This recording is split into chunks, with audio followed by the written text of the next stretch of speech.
Pa glede privatizacije in vse ostale zgodbe je pa zgodba podobna temu, kot je študentska organizacija na zadnji tiskovni konferenci rekla dobrodošlo v predavalnici.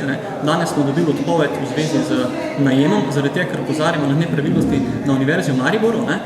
Hkrati so pa dobili dejansko to že pol leta nazaj, odgovorili na to stvar, samo od sodišča so dobili kasneje. Je šlo spet za eno izmed velikih manipulacij. Tehnike, ki se vedno poslužujejo, je primite to. To pomeni vedno preusmeritev pozornosti na neko drugo področje. Vsak, ki pa to področje pozna, podjetje Gaudeamus in pa poslovanje, glede na to, da ni bilo najemnine, glede na to, tisti, ki so bili v štuku poznajo, se vsi sprašujemo, kako je možno, da podjetje Gaudeamus ima $500 000 zgube ob plačanem programu iz strani študentske organizacije, ob najemninah, ki so jih bili dolžni plačevati dejansko študentska društva, ki so organizirale prireditve.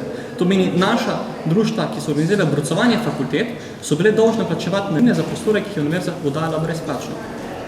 In ob vseh teh podatkih, ustvariti $500 000 zgube je pa problem. In vse te smeri v zvezi s privatizacijo in domnevni podtikanji zgodb, ki se sedaj prenašajo na drugo stran, je samo zato, da se primite tu na drugi strani, zato da ne bi kdo postavil konkretno vprašanje, kako je možno ustvariti takšen rezultat.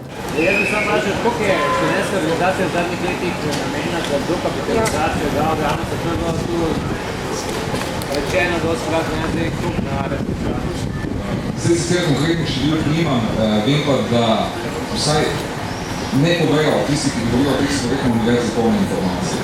Nekaj dokapitalizacije je bilo je nekaj let, ko so bile izgube, ne povejo pa tega, da so bila tudi druga leta, ko je bil dobiček.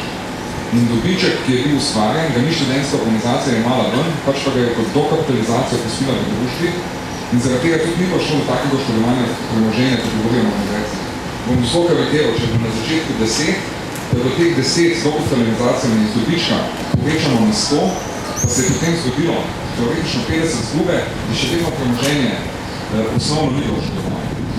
Bom pa iskren, je pa v zadnjih letih vse državno tudi nekaj osnovno, ampak deleč od tega, kar pravimo na univerzi, nimamo konkretno številka. Bom pa za sebi jutra povedal, ali kasneje.